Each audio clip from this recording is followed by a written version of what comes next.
Sir, അംഗനവാടികളിൽ മുട്ടയും പാലും നൽകുന്ന പദ്ധതി വിലപ്പെടുത്തുന്നതാണ്. എല്ലാ പ്രവർത്തനങ്ങളിലും മുട്ടയോ പാലോ നൽകുന്നതെന്ന് ഉറപ്പാക്കും. പദ്ധതിയുടെ വിഹിതം 80 കോടി രൂപയായി വർദ്ധിപ്പിക്കുന്നു. കൗമാരപ്രായക്കാരായ പെൺകുട്ടികൾക്ക് വേണ്ടിയുള്ള സൈക്കോ സോഷ്യൽ പദ്ധതിക്കായി 51 കോടി രൂപ വകയിരുത്തുന്നു. സർ, ജെൻഡർ പ്രാർത്ഥന പ്രവർത്തനങ്ങൾക്ക് 9 കോടി രൂപ വകയിരുത്തുന്നു. പ്രധാനമന്ത്രി മാതൃവന്ദന യോജന എന്ന പദ്ധതിയുടെ നടത്തിപ്പിനുള്ള സംസ്ഥാന വിഹിതമായി 30 കോടി രൂപ വകയിരുത്തുന്നു.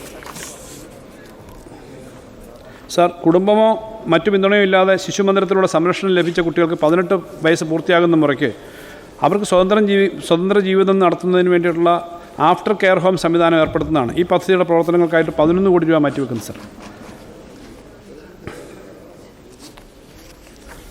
സർ, പോഷകാഹാര മേഖലയ്ക്ക് ആകെ 532.76 കോടി രൂപ വകയിരുത്തുന്നു. കേന്ദ്ര സഹായമായി 379.5 കോടി രൂപ പ്രതീക്ഷിക്കുന്നു. സർ, നാഷണൽ ന്യൂട്രീഷൻ മിഷന് 15 കോടി രൂപ മാറ്റിവെക്കുന്നു. സംയോജിത ശിശു വികസന സേവനങ്ങൾ എന്ന പദ്ധതിയുടെ സംസ്ഥാന വിഹിതമായി 138 കോടി രൂപ മാറ്റിവെക്കുന്നു. സർ, നവകേരള സദസ്സിൽ ഉൾപ്പെട്ട അടിസ്ഥാന സൗകര്യ വികസന പദ്ധതികൾക്കുള്ള ഫണ്ട്. ജനാധിപത്യ ചരിത്രത്തിലെ ഏറ്റവും പ്രധാനപ്പെട്ട അധ്യായമാണ് കേരള സർക്കാർ സംഘടിപ്പിച്ച നവകേരള സദസ്സ്. ലോകത്തിൽ തന്നെ ആദ്യമായിട്ടാണ് ഒരു മന്ത്രിസഭയിലെ മുഖ്യമന്ത്രി ഉൾപ്പെടെ എല്ലാ മന്ത്രിമാരും ജനങ്ങളിലേക്ക് നേരിട്ടിറങ്ങിച്ചെന്ന് ചർച്ച നടത്തി അവരുടെ നിർദ്ദേശങ്ങളും അഭിപ്രായം സ്വീകരിച്ചത്. നവകേരള സദസ്സിൻ്റെ അടിസ്ഥാന പദ്ധതികൾക്ക് 1000 കോടി രൂപയുടെ പദ്ധതി നേരത്തെ പ്രഖ്യാപിച്ചിരുന്നതാണ്. അടിസ്ഥാന പദ്ധതികൾക്കായിട്ട് 210 കോടി രൂപ വകയിരുത്തുന്നു. പ്ലാനിൽ ഓരോ മണ്ഡലത്തിലും പരമാവധി 7 കോടി രൂപ വരെയുള്ള പദ്ധതികൾ ഏറ്റെടുക്കാനാവും. പ്ലാനിൽ വകയിരുത്തിയുള്ളതിന് പുറമെ 500 കോടി രൂപ കൂടി ഈ വർഷം നവകേരള പദ്ധതികൾ പൂർത്തീകരിക്കാനായിട്ട് മാറ്റിവെക്കുന്നു. ഇൻസ്റ്റിറ്റ്യൂട്ട് ഓഫ് മാനേജ്മെൻറ്റ് ഗവൺമെൻറ്റിൻ്റെ വിവിധ പ്രവർത്തനങ്ങൾക്കായി 6 കോടി രൂപ വകയിരുത്തുന്നു. സെൻറ്റർ ഫോർ ഡെവലപ്മെൻറ്റ് സ്റ്റഡീസിൻ്റെ വിവിധ പ്രവർത്തനങ്ങൾക്കായി റാൻഡിൻ്റെ 3.12 കോടി വകയിരുത്തുന്നു. CDSന് ഒറ്റത്തവണ സഹായമായി 5 കോടി രൂപ അനുവദിക്കുന്നു. രജിസ്ട്രേഷൻ വകുപ്പിൽ കമ്പ്യൂട്ടർ വൽക്കരണം നടപ്പിലാക്കുന്നതിനായി 5 കോടി രൂപ വകയിരുത്തുന്നു. അടിസ്ഥാന സൗകര്യത്തിന് റെക്കോർഡ് റൂമുകളുടെ ആധുനികവൽക്കരണത്തിനായി 12.6 കോടി രൂപ വകയിരുത്തുന്നു. ബാധ്യതാരേഖകളുടെ അപ്ഗ്രേഡേഷൻ തുടങ്ങിയ പദ്ധതികൾക്കായിട്ട് 9.69 കോടി രൂപ വകയിരുത്തുന്നു. വിജിലൻസ് ആൻഡ് വകുപ്പിൻ്റെ ആധുനികവൽക്കരണത്തിൻ്റെ ഭാഗമായി സാങ്കേതിക ശേഷി മികച്ച അടിസ്ഥാന സൗകര്യം പരിശീലനം തുടങ്ങിയവ വർദ്ധിപ്പിക്കുന്നതിന് 5 കോടി രൂപ വകയിരുത്തുന്നു. വിജിലൻസ് കോംപ്ലക്സുകൾ, ഓഫീസ് കെട്ടിടം എന്നിവയുടെ നിർമ്മാണത്തിനും അനുബന്ധത്തിനുമായി 6.96 കോടി രൂപ വകയിരുത്തുന്നു. പോലീസ് വകുപ്പിൻ്റെ ആധുനികവൽക്കരണത്തിനായി 104 കോടി രൂപ വകയിരുത്തുന്നു. ഫോറൻസിക് ലബോറട്ടറി, ക്രൈംബ്രാഞ്ച് ഓഫീസുകൾ, AP battalion, cyber dome, Kerala police academy തുടങ്ങി പോലീസ് ട്രെയിനിങ് കോളേജ് വിപുലീകരണം തുടങ്ങിയായിട്ട് 48.89 കോടി രൂപ വകയിരുത്തുന്നു. ജയിൽ വകുപ്പിനുള്ള വിഹിതത്തിൽ 11.50 കോടി രൂപയുടെ വർധനവ് വരുത്തുന്നു. വിവിധ ജയിലുകളുടെയും കറക്ഷൻ ഹോമുകളുടെയും നിർമ്മാണത്തിനും നവീകരണത്തിനുമായി 20 കോടി രൂപ വകയിരുത്തുന്നു.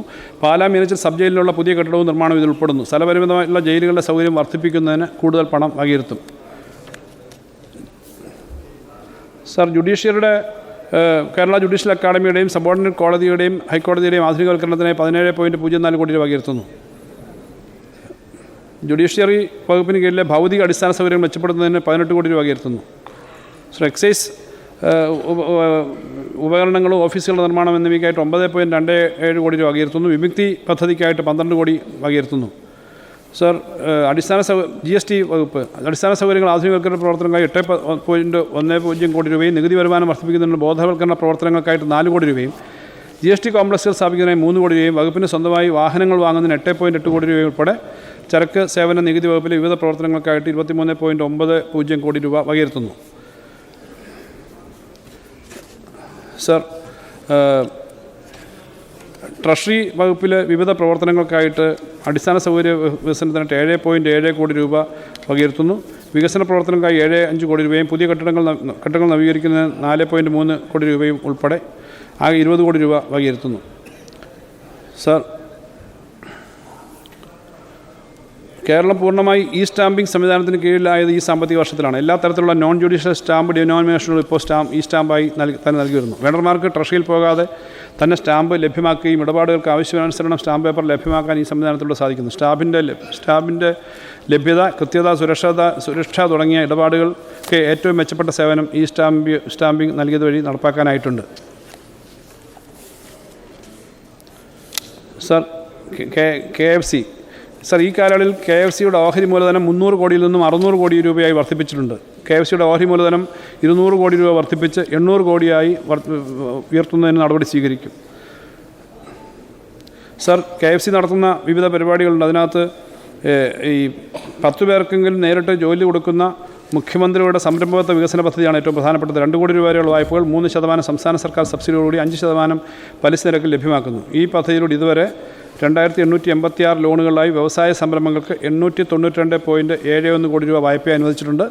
പദ്ധതിയിലൂടെ ഏകദേശം 25,000 പേർക്ക് പ്രത്യക്ഷമായും 30,000 പേർക്ക് പരോക്ഷമായും തൊഴിൽ ലഭിച്ചിട്ടുണ്ട്. അതുപോലെ 10 കോടി രൂപ വരെ കൊടുക്കുന്ന കാംസ്, 10 കോടി രൂപ വരെ അനുവദിക്കുന്ന രീതിയിൽ KFC നടപ്പിലാക്കിയിട്ടുള്ള 79 സ്റ്റാർട്ടപ്പുകൾക്ക് നൽകിയിട്ടുള്ള പദ്ധതി. അതിനകത്ത് 850 പേർക്ക് പ്രത്യക്ഷമായും പരോക്ഷമായും തൊഴിൽ കിട്ടുന്ന പദ്ധതിയാണ്. ഇത്തരം പദ്ധതികളുടെ വിശദാംശങ്ങൾ ഇതിലുണ്ട്. Sir, Kerala state financial enterprises KSFEയുടെ അംഗീകൃത മൂലധനം 100 കോടിയിൽ നിന്ന് 250 കോടിയായി സർക്കാർ ഉയർത്തി. ഇപ്പോൾ അടച്ചു തീർത്ത മൂലധനം 200 കോടിയായിട്ടുണ്ട്. KSFEയുടെ വിറ്റുവരവ് സർ ഇതിനകം 91,000 കോടിയായിട്ടുണ്ട്. സർ, 2021 മെയ് മുതൽ 3275 പേർക്ക് PSC വഴി നിയമന ഉത്തരവ് നൽകുകയും അതിൽ 2500 പേർ ജോലിയിൽ പ്രവേശിക്കുകയും ചെയ്തിട്ടുണ്ട്. സർ, 683 ശാഖകളായിട്ട് വിപുലമായി അതിൻ്റെ പ്രവർത്തനം വർദ്ധിച്ചിരിക്കുകയാണ്. സർ, ദേശീയ സമ്പാദ്യ വകുപ്പ് ജനങ്ങൾക്ക് സാമ്പത്തിക സുരക്ഷ സംബന്ധിച്ച് അവബോധം സൃഷ്ടിക്കുക, ഓൺലൈൻ പണാഭരണം പോലുള്ള തട്ടിപ്പുകൾക്കെതിരെ ജനങ്ങളെ ബോധവൽക്കരിക്കുക എന്നീ ഉദ്ദേശ ലക്ഷ്യം മുൻനിർത്തിയുള്ള ദേശീയ സമ്പാദ്യ വകുപ്പിനെയും പോലീസ് വകുപ്പിനെയും തദ്ദേശ സ്വയംഭരണ വകുപ്പിനെയും കൂട്ടി സാക്ഷരതാ mission, Kudumbashree mission, state level bankers committee, യുവജനക്ഷേമ ബോർഡ് എന്നിവയുടെ സഹകരണം ഉറപ്പാക്കി സംയുക്തമായ പദ്ധതി നടപ്പിലാക്കും. Students saving scheme വിപുലീകരിക്കും.